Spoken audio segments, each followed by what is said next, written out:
What is going on, everybody, and welcome back to Salty Runback, here to be your weekly intake of North American Developmental League of Legends. It is, I think we can now say, the official end of the spring split. The promotion tournament Would say just so. wrapped up. Congratulations to 3 new teams for promoting into the league for the start of next split, which will be starting in about a month or so. The Citadel, Dorado Gaming, and the Jolly Rogers, as we unfortunately had to say goodbye to AMI and Pulstar over these past 4 days. But that's it for this first half of the developmental season. We're going to be going into MSI and exiting it, looking ahead to that coveted Split 2 of the NACL with LTA promotion on the line. Bit far away from that, though, so we're going to do a bit of a retcon as well as a look ahead to the future, both on the international circuit and beyond. My name is Grapes, joined alongside Hawk. Hawk, how are you doing for episode 109? Oh, Grapes, what a day it is. This is my last day in this apartment. This is going to be the last Salty Runback episode you see from here, so it'll be a brand new setup. Maybe I can actually, when I'm moving my stuff in tomorrow, I can actually set up my room with like more of a broadcast background than I did this room. I didn't really think about it too much when I set up this one. But yeah, hopefully a new backdrop for you all next time. As Grapes kind of alluded to, we're like 2.5-3 weeks away kind of from any action. So might be slow going for the next couple of weeks, but tonight is the finals of Aegis Champions League. Shout out to Aegis for all the good work that they do. And the Citadel is playing in that one up against some of Cupid. Conviction Star. Yeah, they got basically Cupid. Yeah, they got Maddie in the bottom lane right there with a couple of different solo laners. Shout out Lawrence and Doxa. So should be a fun series. Citadel definitely favored, but as always, be sure to support Aegis. Good friends over there. Yeah, and the Citadel's playing, which I know, Hawk, I know you had to make a statement. I think you wanted to address the allegations. Yeah, oh going man. into this episode before we got fully down there. But. Yeah, I got fucking called out by Diamond, deservedly so. But look, I will say, and Bradley, you're right. I did get called out by Bradley as well. 2 players. Oh man, I won't say it wasn't deserved. They played really well. Look, the Citadel. I apologize. You all lived up the expectations. You're not turbo washed or whatever I said you are last week. Undefeated in the promotion tournament. Definitely a really good look. The only team to do so. However, the only thing I'll say in my defense is I said I know these players are capable of better, and they definitely did show it. But players always do risk more than with their gameplay than we do as commentators. So they absolutely earned their right to talk their shit. So it was really fun to watch. I'm glad. If even in the smallest bit, I could help motivate the team to get it going. And, but yeah, I obligated to Glaze. Citadel, they beat the allegations for sure. I'll say that. They did so. And we're going to dive into all that and more. Really quick, I do need to give a shout out to Kenvi because he was the one I went by far the hardest on. Kenvi had an insane week. Like, he played so well. So I was like, okay, my bad. All right. Because I was the most down on him, and he lived up. I like how I'm glad that our public apologies are just for us having a take that aged poorly in terms of like gameplay and nothing else. Because I know that there's been other stuff that people have had to go and do apologies for in this general gaming space over the past week. So I'm glad That's crazy. We're doing That's a crazy. Instead. Anyway, make sure to follow us on all of our social media. Comment and subscribe to us here on YouTube. We are on that road to 1,000 subscribers eventually, hoping to one day we'll get there. One day. And yeah, hopefully you guys are excited for MSI just like the rest of us. That is kind of where the NA or just the League of Legends ecosystem is going. So we'll see if there's any content that we do around that. But other than that, just make sure to stay tuned for any other stuff that comes around on here. Let's go FlyQuest. If you want to talk about MSI, also join the Discord. And join the Discord if you play Counter-Strike, because now we're Counter-Strike gamers during our off-season, apparently. But just be warned. I'm really terrible. I don't know if Grapes plays, but I don't play. So join the Discord anyway if you want to be a part of it. Yeah, we'll see. Yeah. With that being said, though, it's time to get into our headlines for this week. Starting off with the NACL promotion tournament. Obviously, a lot of fun games. Not all of them on stream, but a lot of good ones nonetheless that resulted in 3 new teams entering the league. There was a bunch of matchups that happened over these past 4 days, and I think the best way to do it, Hawk, and discuss everything as a whole, is to do a little draft. We're gonna each pick an all-tournament team, snake style, and try to just shout out some of our top performers across the board. We're going to try to be as inclusive as possible in terms of making this list to see who our top performers were throughout the week. So without further ado, I'll give you the first pick if you want it, or you take the wraparound. Up to you. Huge. So what? I'm gonna pick one, and then you would pick two, and then I would pick two. Is that how we're gonna do it? Yeah. Or? So our goal is to make a 5-man roster, Right. one player from each position that we thought played the best. The people always love when we force ourselves to pit our takes against one another, because we cannot both pick the same player, obviously. And then kind of at the end, we'll probably talk about who we actually think is the best. I'll take first pick. Why not? It's usually how we do things here. And I am probably going to take... It's so funny because I was just like, guys, I need to make a public apology to the Citadel. I'm taking Fadachan, though, because... Man, that guy is looking pretty fucking nice, bro. Like, I'm going to be honest. NACL needs to watch out. He absolutely smoked the entire promotion tournament. Fadachan played very well. Dorado just had a good tournament all around. I mean, they shook off their first game loss to Jolly Rogers, and that third game was pretty close as well, but the series against Pulse was all too easy. Fadachan a big part of that, obviously.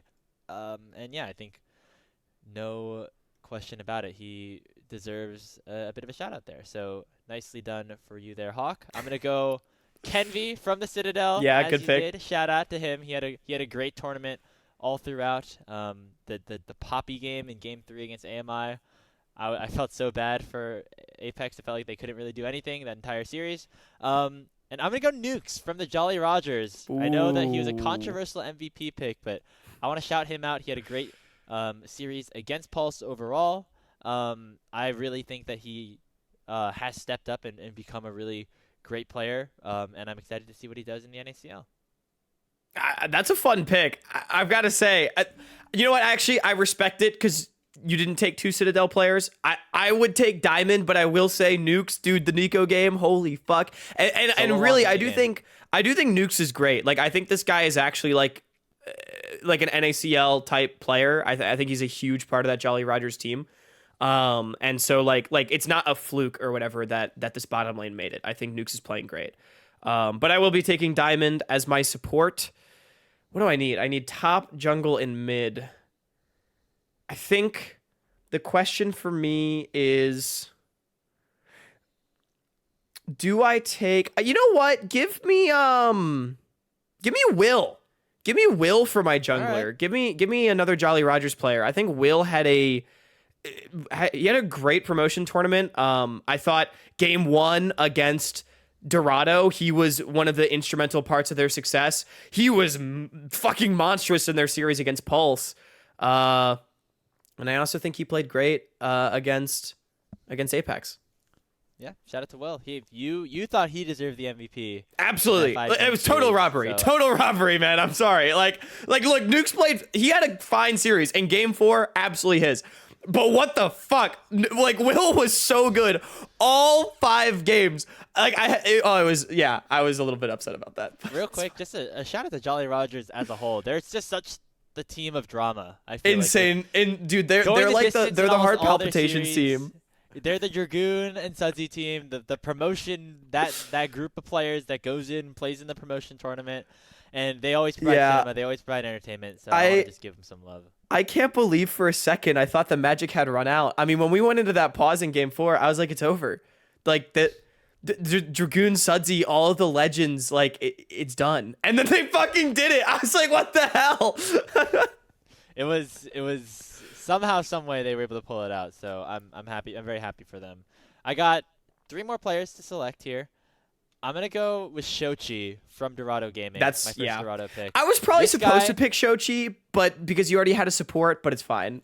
Oh my god, he hard gapped Adam in that Pulse Star series. I mean, game 3 was kind of like just a combined effort. Everybody kind of did well for themselves, but Shochi basically every series was like 5 to 6,000 gold ahead of Adam at the end of the game. Specifically, I casted game one, quote unquote, with Gordo because Quack's was a little bit late. And we were watching like action across the map, and then you just slowly look at the mid lane, and Shochi's like 50 CS up over Adam. And Adam is somebody who I thought had like an okay split given the circumstances for him on Pulse, and Shochi. Glad to see him back because when he's in the league, things are good, and I hope that we get to see him kind of ascend to the player that he was on Cincinnati Fear. Obviously had like a very unfortunate 2024, but I think there's still a really good player in there that I hope to see a little bit more in the future. And I'll take Ariana as well. Damn you. I'm just gonna go down the Dorado line and pick their solo laners. They both played awesome this entire promotion tournament. Yeah, they did. They were great. Ariana absolutely trolled game one against Jolly Rogers, but after that he was very good, and it happens. But no, he played really well. I am very sad you picked Ariana because I also felt that none of the other top laners were too impressive. Philip was really good against Apex. I just I didn't feel like he did too much against Cupid, but I guess I'm just taking the Citadel solo laners of Bradley and Philip. I don't think there's anyone else that like really bit of a robbery to get it that late in the draft, I will say, but yeah, deserved. Like I just can't think of anyone else that's like that really played better because Dragoon had his moments. Sudsy had 2 good games out of like 8 on the final weekend, and they were the ones that mattered the most. But Adam had actually quite a few good games in the tournament. Like I'll give a nod there. Him and Hub were trying really hard to carry Polestar to the promotion tournament. So I want to give that shout, but I think realistically I have to take Philip and Bradley here. Yeah, I could do the easy thing and just pick Instinct because he's Instinct. Take Hub. Take Hub. But who do I take? I think Baz had some good games too. He had some bad games for sure, but I thought he had a couple of good ones in there mixed in. So I'm almost inclined to go Baz here. That's a crazy take. Like maybe, but no. I will go Hub. Hub was solo carrying a lot of those games. He almost won that series for Polestar against Jolly Rogers. Was looking he tried so hard in game 4, on bro. That jinx in game 3 or what was it, game 4? Yeah. I think Hub is actually a really great player. Honestly, Grapes, maybe this is maybe we can go over who we thought like the actual all pro is too. So just to be clear, I had Philip, Will, Bradley, Fadachan, and Diamond. So I had the Citadel with a little bit of Will and Fadachan sprinkled in. You had oh my gosh, Ariana, Kenvi, Shochi, Hub, and Nukes. Okay, so let us know whose team you think is better, and then for an actual all promotion tournament team, really quick, Grapes. I feel like Ariana was definitely the best top laner out of the group over the course of the games. I don't know if you would agree there. Yeah, and I'd say so. I feel like Fadachan was definitely the best AD carry. I'm curious about your thoughts in every other role. We could go Diamond, Bradley, and then Kenvi, I think. Okay, so Ariana, Kenvi, Bradley, Fadachan, Diamond. That makes sense to me. Yeah. Mostly the players from the top 2 teams, but it is what it is. There's a reason that they were the top 2 teams. Yeah. We'll kind of get into it in our third headline, but I think these 2 teams are pretty good. But we can keep things trucking, Graves. Yeah. So shout out to all the players and even the players that we didn't mention. I want to give some love to Fi Mini over on Apex. I thought he was probably the best player on that team. Heater Akali game. Unfortunate exit to the league. And then Cupid. I'm trying to think of somebody on Cupid that I thought played. There were not many great moments for Cupid, to be honest. It was a tough weekend for them. For Cupid. Yeah. But they have a chance to redeem themselves in the ACL final. So we'll see if that happens here tonight at 7 p.m. on twitch.tv/Aegis Esports GG. But going into another team that did not make it into the NACL, it was Polestar, who unfortunately ended their run in the league with only 1 series win, and that being in the promotion tournament to get to that final best of 5 series. An unfortunate exit to a team that was so highly thought of, I think, when they first entered the space, and then sentiment kind of has fallen apart since then, and now they're in the situation that they are in. I don't want to talk about the org, though, because that just makes us angry and sad, Hawk. Let's talk about the players that made the decision to join this roster, after all of the drama about the roster falling apart, the originally intended one not being able to be funded, the egos that were involved in terms of pushing them away, and then this new core of players jumping in to fill in that spot. Now, there was a lot of debate when that move happened of this is going to be bad for their careers. This is going to ruin them, and this is not a good decision for them. But I think overall, this roster of 5 did better than we expected in this promotion tournament specifically. So, retrospectively looking back, was it worth it for this roster of 5, the slated 6 turn Pulse players, to sign up and play in this Tier 2 split? It's tough. It's a tough question because I don't know. Like, this Pulse roster, they really did improve over the course of the split, and they were playing against top cut competition that they wouldn't have gotten anywhere else. And so for that reason, it could be argued it was worth it, but I still am like, I just don't know if it was worth getting involved in all this bullshit, like if I were to look at an alternate timeline where the slated 6 roster never joins this just terrible Pulse organization, and they just played an ACL and did well in ACL, how much different would things be for them? Would there be better or worse perception? I think I'm leaning towards the answer being no, because I think the problem that I have at the end of the day, Grapes, is I don't think I'm calling for any of these players at this moment to come back to the NACL except for maybe Hub. And I think Hub is really good. And I think everyone improved. I think as a team, specifically as 5, their understanding of how to play the game improved. And there's a reason they were competitive in the promotion tournament. It's because they individually were not outclassed enough by the Jolly Rogers to get rolled over.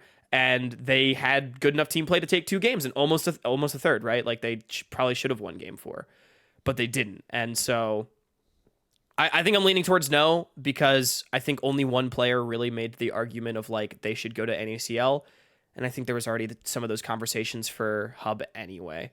But they did their best, and I don't personally hold anything against them or anything for joining the org, and I hope others don't.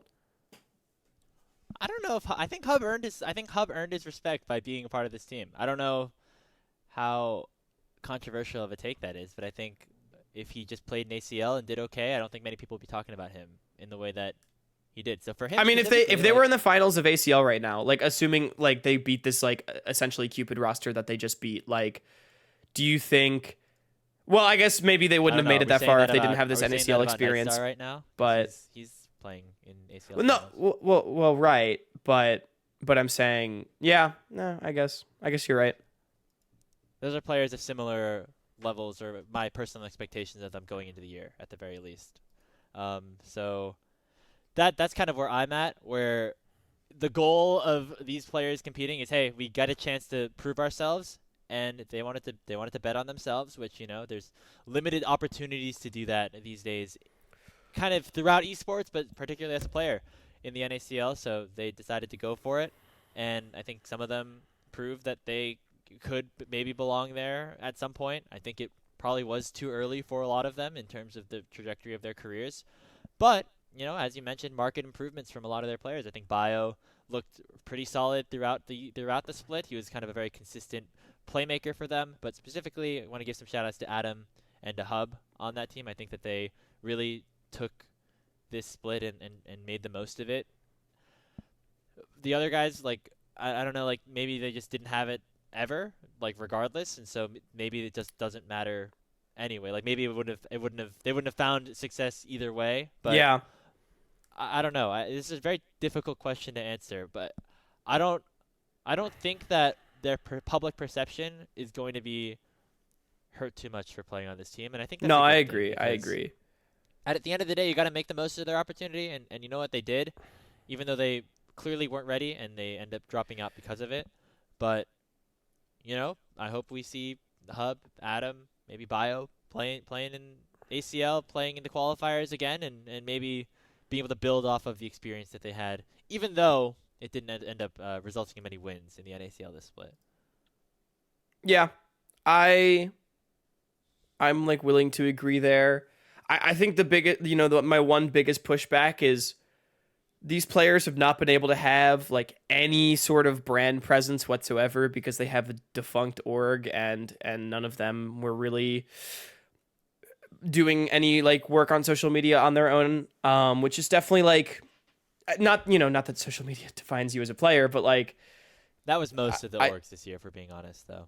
you're right, yeah. But that is definitely one thing that I think kind of was working against the players as well. But no, I see your point. Like, for guys like Calculus and Tubbs, they might not have gotten this shot ever, so may as well take it. Didn't I don't think it really worked out for the two of them, to be honest. But I think like the team as a whole, they got better, and maybe we'll see some of these players again in different capacities. And I think the most important takeaway for me is like I don't think anything should be held against the players. They came, they played, and they did fine. They almost proved they deserved an NACL spot, which would have been beyond impressive. So Pretty crazy to me that they didn't just take the money. And I go agree. and try to buy the That's a spot. whole other conversation. I thought we Sell the weren't going to go spot. down that rabbit hole, but That's all. really. We don't have to go that far. I down the rabbit hole, completely but agree. Like what? Seeing how it played out, Insane sunk cost fallacy. Insane sunk cost fallacy. But even it's fine. even the net EV economically, like, a little bit of a head scratcher. But regardless, maybe that's the last one to talk about Polestar for the rest of the year. And if not, that means more news will happen, and that's good for our viewership potentially. So, with that being said, let's talk about what the state of the league looks like without Polestar and Apex Mission Impossible in the league now, as well as Near Airport, because 3 teams have come in, 3 teams have come out. I think obviously NA, the strongest out of the bunch of teams that were removed from the split going into this upcoming season. But I think overall we would agree that the Citadel, Dorado, and even Jolly Rogers are stronger than the other bottom 2 teams that came in. With the league looking a little bit different this year, with these new promotion teams in, do you feel like the league is stronger going into this ultimately more important split in terms of LTA promotion, or have things ended up falling off, particularly with NA and Zamudo leaving the space? There's a lot to unpack here because, of course, excuse me. I was up early this morning. There's a lot to unpack here because, of course, I definitely think like on the bottom end of the league, massive correction with Jolly Rogers and Dorado and the Citadel coming in. Like there are a lot of players on these teams that we feel like should have been in the NACL or like are borderline NACL. Definitely stronger than the 2 teams that we had. And there's Zamudo leaving, Near Airport leaving, but the addition of certain players like Griffin that are returning to North American play and are heavily rumored, if not confirmed, to be playing in the NACL this split, which is also very exciting because I think when I watched Griffin play when he was 15 in 2022, I was like, damn, that guy should play in the LCS one day. And now we kind of get to see it again. So there's kind of like a lot of nuance to this one. Grapes, I am going to lean towards the side of I think the league is stronger, even with the departure of Near Airport, especially with how Near Airport sort of fell off towards the end of the year. Look, I think a locked in Near Airport definitely is strong, but a not locked in Near Airport, I honestly think they can get beaten by Dorado in the Citadel, like on a good day, but or just like if those teams improve a lot, you know what I mean? Like I don't think that's that far out of the realm of possibility. I legitimately think Dorado and Citadel are playoff teams. I think if we look back to last split, they definitely were better than Blue Otter and Supernova. I think. I don't know if that's a hot take. At least they were better than Supernova. Maybe Blue Otter is like controversial on like the Dorado front, but I think these are two legitimately really good teams.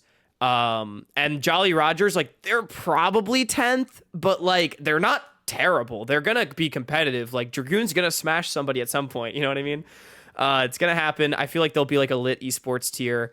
And so I think the fact that we have such a competitive soup, more than likely in the middle of the NACL, means that I believe the league is stronger, even if it's slightly less top heavy. Yeah, when we talked about the soup last split, it was 8th place to 4th place, and then like the top 3 being Near Airport, Luminosity, and Dark Zero Dragonsteel, and the bottom 2 being AMI and Pulse. I think the overall soup has gotten stronger and now includes the 9th, maybe 10th place team. Yeah. And so that is where the league has gotten stronger, but it has gotten weaker towards the top, obviously, with Dark Zero going to have to, make some roster changes with Zamudo now leaving. We're expecting a different jungler to come into that org. I don't know if it's going to be Kryra or Shimmer or whatever, but the team is going to look a little bit different for DZ as well. I feel like Luminosity are now just like the odds-on mega favorites to win the split and to be the number 1 seed for the promotion tournament. I agree. And so in terms of that level of competitiveness, it has gotten a little bit worse. There is not as many teams that could contend for the top because you have to admit, even though NA did not hit those high highs, if they did get to their ceiling, they would have been a team that could have contended for first place, just given the names of the players on that roster. And with them gone, with Dark Zero being a little bit weakened, the top of the table is definitely less strong. But I think everybody else is going to be is going to be stuck into this big mass of competition, of very closely competitive rosters. And I'm very excited to see how that all shapes out. Like, dude, unironically, I think you could tell me that Dorado could come 9th or they could come like 4th, and I think I'd like believe you. You know what I mean? Like, I think that's how competitive the league is. And to me, when I evaluate strength of a league, I've always been against like this maybe is going to be actually contradictory because I was going to say I think I think depth is more important than being tall. But of course, we're probably about to be a 1-team league with Luminosity. I agree. Like they're definitely the odds-on favorites to win the split. I think Dark Zero is probably going to be significantly weaker this split. Like maybe not even second place, kind of significantly weaker. But that just means that like the door is so wide open across the entire league for anyone to take that spot. And I think overall, when I look at all 50 players that are in the NACL, I'm seeing a stronger league personally. I think the overall rating, if we like did the player ratings again, of all the players in the league, in our typical fashion, we just got to do that segment again, but like with a slight tweak for summer split. Yeah, the number overall across all the teams, I think, is going to be higher than it was last split. Agreed. I think a large part of that is with the bottom teams kind of falling out, and I think there are fewer 70s, but there's also fewer 90s this time around, which Agreed. is just going to be probably one team towards the top. I'm curious to see if Dark Zero Dragonsteel like has a roster that can compete for number 1 still. Like they're going to have Sajed, they're going to have Zyko at their disposal. I imagine Tosi/Spyrax are still going to be around in some capacity. Like that core of players is probably enough to get you pretty far, depending on what the top side of your map looks like. So we'll see like as the rosters kind of continue to fill in. But I could see a world where it is a top 2 and then the rest, or a top 1 and then the rest, and we'll see. It'll be interesting. I definitely how that works out. I don't think Dark Zero is like definitely not coming second. I just think like I don't immediately, like without knowing their roster, I don't immediately have them as like second place, but it will be interesting because obviously, I mean, still unbelievable amount of talent on that team, and everyone wants to fucking play for that org because they promote players to the LTA. So I think the Maryville machine definitely showing its mettle this year. They maybe succeeded a little bit too much in terms of their player development. So they are legitimately suffering from success, like unironically. If their goal was just to win NACL, which obviously for Maryville it's not, is to get players to that professional level. Like that is a success for them.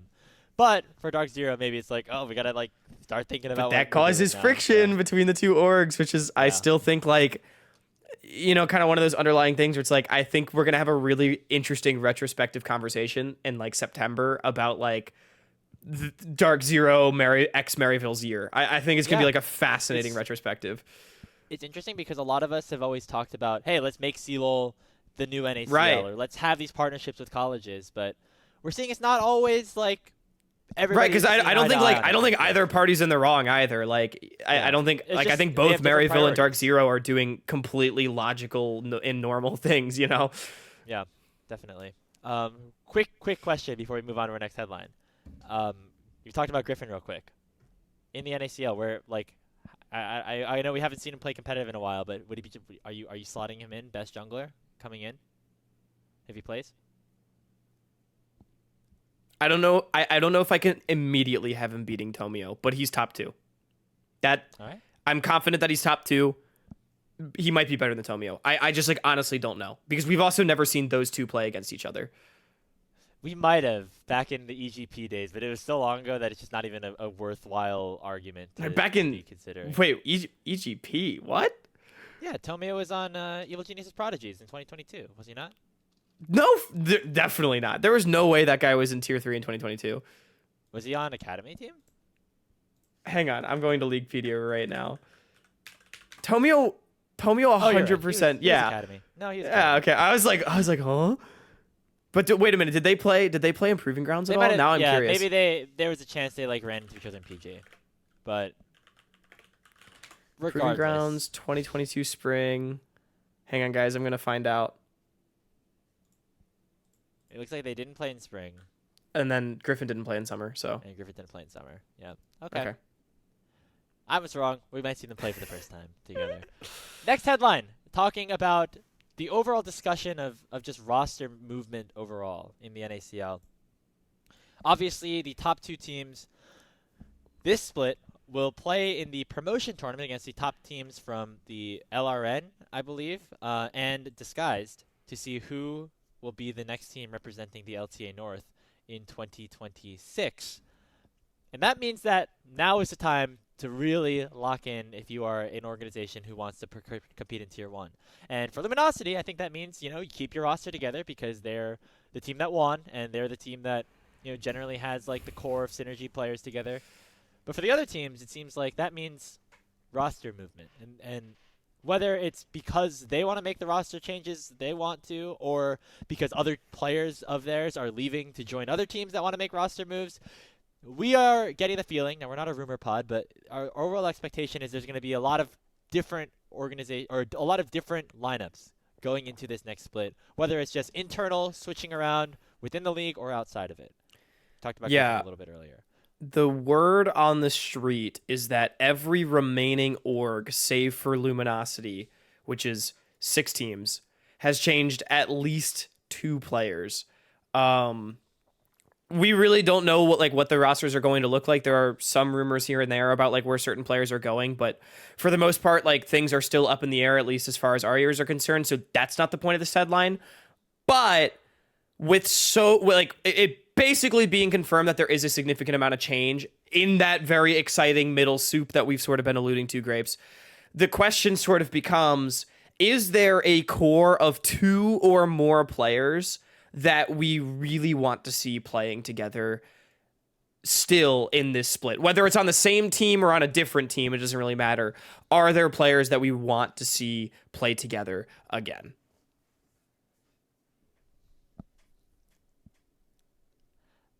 How many players do we want to pick? Like 2 or 3, or just like, I guess it can kind of vary, I suppose. It could vary, I think. Like, I have one immediately in mind but it's only 2 players, but like maybe we could do like a 2 and a 3 or something and they have to be different. I don't know, like however we want to do it. I know we've heard rumors about Conviction, but I really like that kind of group, whether it's just Darkwings and Chrome, whether you add Hoarder and Kizno into that mix, even Minui. Like, I really liked watching that team play. I hope that we get to see some combination of those guys like sticking around and playing together. That's my first pick, I would say. Other than that, I want to look at Crimson, Dardoch, or Crimson, Array, and Breezy on CCG, because I think those guys were really fun to play together. I think Dardoch was like a big part of it too, but I don't want to just pick the entirety of CCG because that's not the point of the argument. Array and Breezy, I want to see them back in the league. They were one of the best bot lanes when they were playing well together. And Crimson, I think he had a bit of a down split, and I would love to see him try to redeem himself. And I would love to see CCG like kind of hold the faith and keep their eggs into the Crimson basket after they've already spent so much time with this player and try on his journey to try to get up back to the LTA to join his brother. So those are my two choices on conviction and then on CCG. Interesting picks. I'm definitely on the conviction train. For me, it's mostly Kisno and Darkwings, who I think we're pretty sure are not going to be playing together. But I thought Kisno and Darkwings were brilliant together as a mid jungle, because Darkwings is so good at playing around his jungler compared to basically every NACL mid laner, in my opinion. Like, I think he's a really good. He's not even like a facilitator mid, but I think just Darkwings is very smart about the way he plays on the map. And that worked really well with Kisno, I thought. Like, I thought he made Kisno look amazing, and I think Kisno made Darkwings look amazing. Like, I would really like to see those two players playing together. Darkwings has been having an amazing year. Not just meaning 2025, but I mean like calendar year. Darkwings has been pretty phenomenal. And I think Kisno, for me, was like most improved of the split, if that was an award. So, yeah, I want to give a huge shout out to that mid jungle. I would love to see them play together if it's at all possible. And then it's funny that you mentioned CCG, because you mentioned the players that I was probably not going to talk about. Because another mid jungle, I would love to see Dardoch and Aljun play together one more time. Okay. I like that mid jungle a lot. We've seen quite a bit from the two of them now, and I think they play really well together. I think there's a reason why Aljun looked like the best out of the rookie mids this split. And Dardoch was no small part of that. And I think, having spoken with Aljun, he seems to really appreciate playing with Dardoch as well. So I think, like, for the development of like a rookie, I think that's a great mid jungle. And if I'm CCG, that's actually the piece that I build around. Array and Breezy are great. And I also think Crimson deserves to be in the NACL. It's not me saying like CCG should blow it up. But like, if I had to pick only two players to build my roster around, I actually think it's that mid jungle. That's a fair But I don't point. know if that's a hot take. I could see it. I know that we weren't super high on Aljun coming in, but he actually, did exceed a lot of expectations, which, I think, as you mentioned, deserves a lot of credit towards Dardoch for, like, kind of being that role model for him. And you know I what? just don't- Throw Breezy in that mix too. Keep Breezy on the team. Like, give me the mid jungle support. I'm just not sure if that kind of mindset is gonna allow for CCG to get It's to where true. they I wanna mean, be, it's if more where of they a wanna talent. be It's is more of a making it talent into the development. finals. It's more of a talent development mindset. You're definitely right about that. Yeah, if they were an academy team for an LTA org, I could see that. I could see the move being one way versus if your goal is to finish top 2 in the league, maybe you have to go a different direction. But I see what your point is. Where like I feel like there are a decent amount of like solid 80 carries that you could probably just slot in there and be fine. And top laners, probably as well. So yeah, I can see your argument there. I think overall we were happy with CCG, Yeah, whether it was their mid jungle or everybody else. good players across the board for sure, and definitely like a good mix of developing and sort of veteran talent. One more shout out that I want to give. I actually, amidst this rumor, I don't know how much Winthrop is actually changing.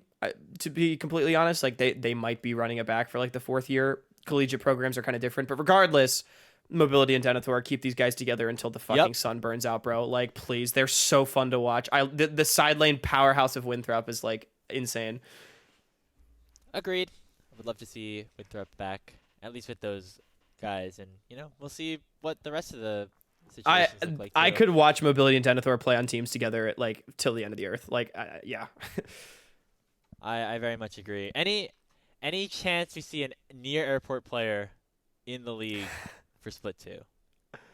What are the odds? I What don't percentage are know. you giving it? I don't know, man. I'm giving it like a I'm giving it like a 20. I'm giving it like a 10%.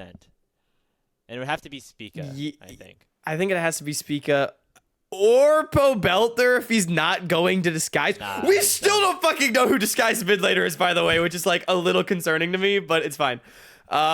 We do know that they tried out a few different mids, Toasty, Poe Belter, Dark Wings, but no verdict has been made.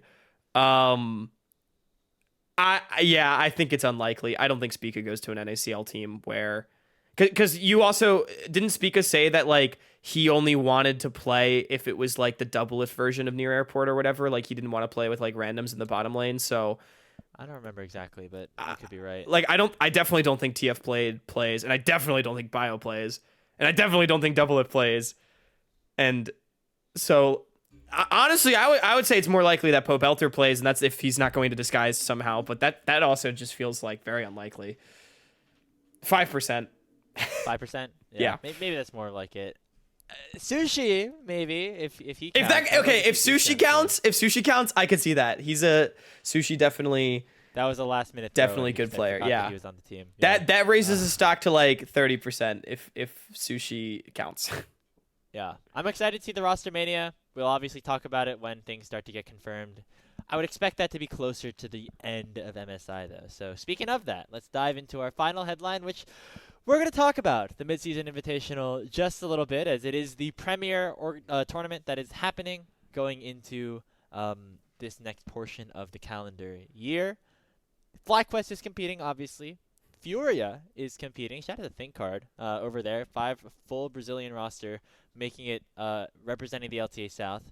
But we also get Koi on this list of teams, the number 1 seed from the LEC. Speaking of, we got a little bit of a homecoming for one special mid laner in Jojo Pyun, who is making a return to Canada after being a part of Mad Koi for the past couple of splits and helping them win the NA or the LEC title. If you're an NA fan, Hawk, we're both NA fans. If Koi do anything good, are we claiming that it's an NA victory because Jojo Pyun's on the team? It's a little tough. It's a little tough. I feel like if it's the kind of vibe where like FlyQuest and Koi both make semifinals on opposite sides of the bracket, or like they run into each other, then FlyQuest beats them, we absolutely claim that. Like, fuck yeah, Jojo Pyun hard carried Europe to their success, and like North America was doing just as well all the while. You know what I mean? But but if they do better than us, it's like a little bit like. And there are more Europeans on FlyQuest than there are North Americans on Mad Koi.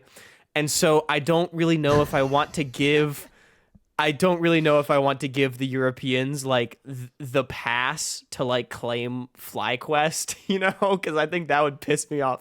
So like look, it could be like hey, look at NA talent. That's great. Shout out NA Dev. We love NA Dev. But am I gonna start like flying the Mad Koi flag? Probably not. I'll be rooting for Jojo Pyun. That's about it, I think. Yeah. I hope Jojo does well. If he like pops off, he's their best player. I mean, unironically, like I'll be a fan of him. But I think I agree.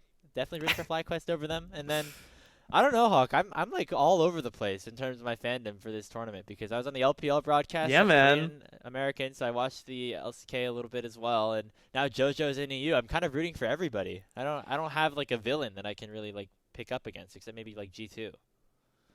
I mean, the villain's Gen G because they're by far the best team in the world, I think. But yeah, no, I'm with you. Okay, here's some food for thought, and then maybe we can like spitball about like some ball knowledge or something, because like you said, you've got some LPL knowledge, and I was actually watching quite a bit of LCK this year, but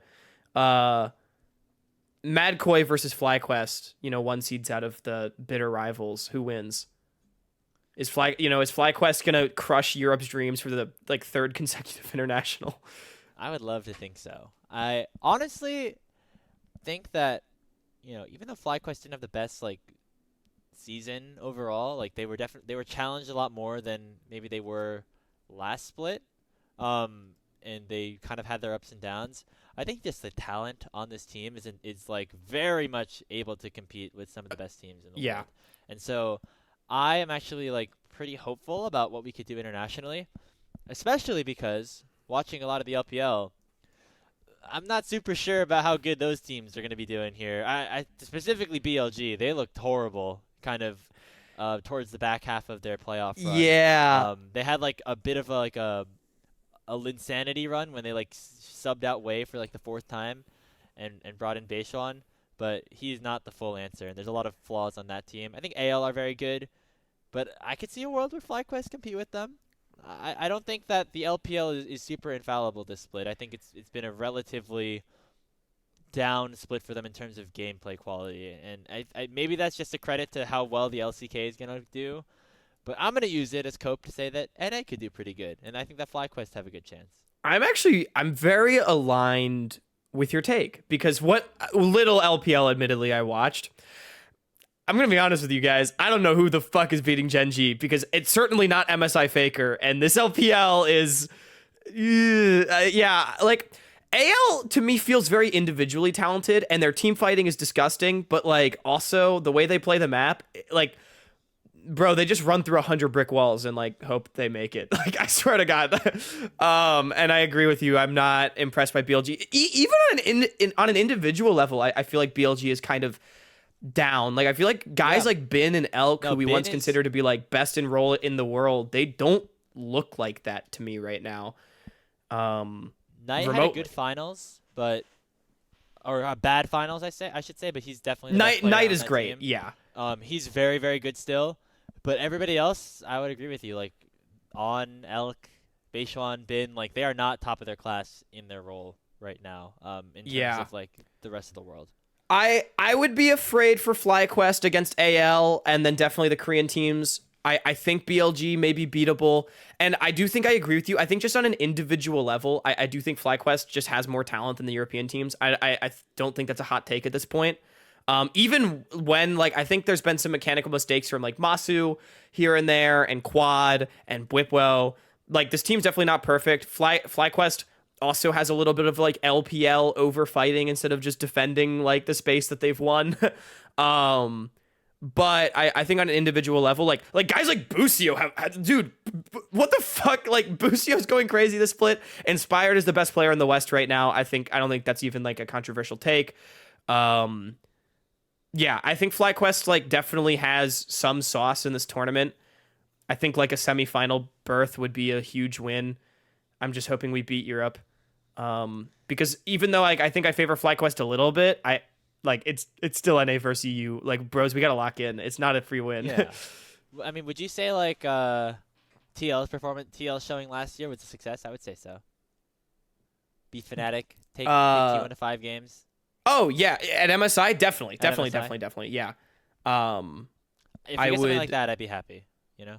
Yeah, I would completely agree. I just think it'd be really cool. I could not even tell you the last time North America beat an Eastern team in a game. I don't like.